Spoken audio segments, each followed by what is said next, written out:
As many people are transitioning to machine learning or artificial intelligence, there are many concepts and terminologies which are seemingly very alien to many people. Even if you are a veteran Python developer, you might not have touched to a NumPy module. And then there is something called as dtype, which you often see in lot of code samples in terms of training and fine tuning the large language models. In this video, I'm going to explain in very simple words as what exactly this dtype is, or in other words, data type object. This data type object is related to NumPy library of Python. Now, let's first see what exactly NumPy is. You know that these large language models, they work on huge set of data. That huge set of data is converted into numerical representation because that is what machines understand. That numerical representation is in the form of vectors or multi-dimensional arrays, or in Python's terminology, lists. Multi-dimensional means that there are various columns and rows. So NumPy is used to manipulate or work with those multi-dimensional large arrays in Python. And in NumPy we have this concept or this terminology called as dtype, which we are going to see in this video. Now this data type object, or dtype in short, informs us about the layout of the array. This means that it provides us information about type of the data in that list or array, and I'm going to use the word list now because we will be using Python. So this dtype tells us what sort of data is present in that list, what is the size of that data, or in other words, what are the number of bytes of that data, and then what is the byte order of that data. Byte order could be little endian or big endian. And also if the data type is sub array, and then what is the shape and data type, these sort of things. But mainly type, size, and byte order. This is what dtype tells us about the data present in list of NumPy. Okay, now let's go to my VS Code terminal where I will run my Python interpreter, and I'll show you via code as how this thing works. So this is my VS Code editor, and let me fire up my Python terminal. So first thing you need to do if you don't have already NumPy installed is to go into your terminal and type pip install NumPy, and it is going to install the latest version of NumPy. I already have the NumPy, so I'm just going to fire up my Python interpreter just like py, and then I'm using Python 3.11.5, but you can use any 3.10 or something like that too. First step, let's import NumPy, and importing is as np, and now let's use the dtype, and let me explain it with an example.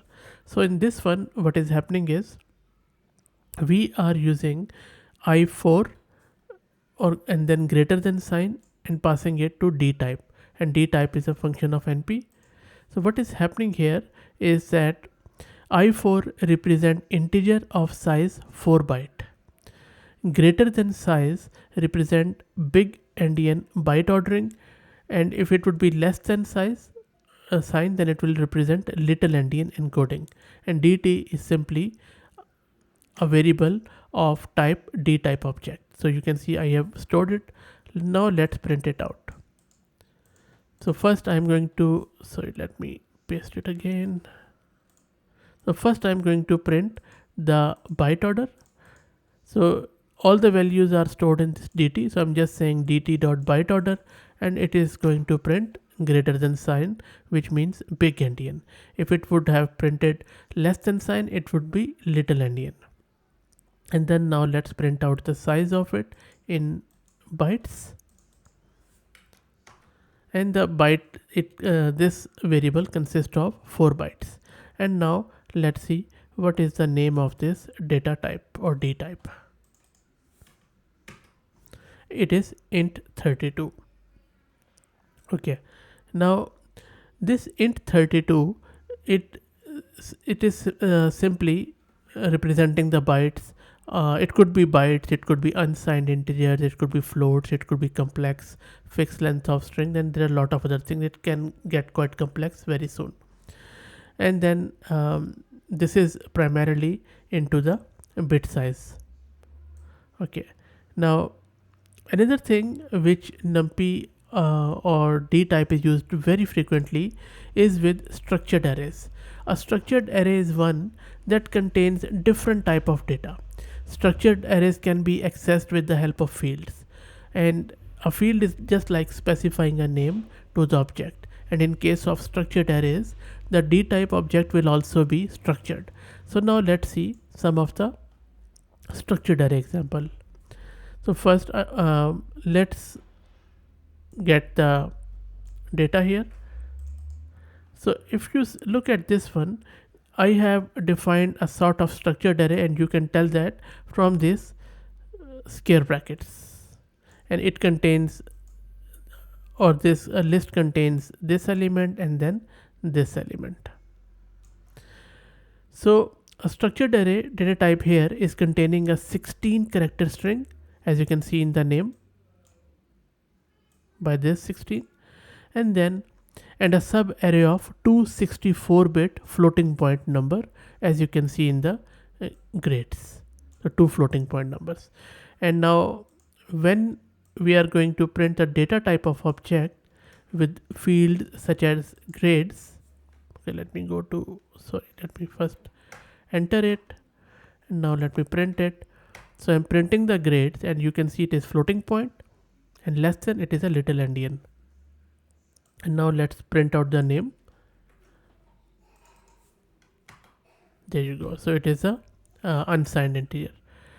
So this is how you can use the structured array and dtype with it.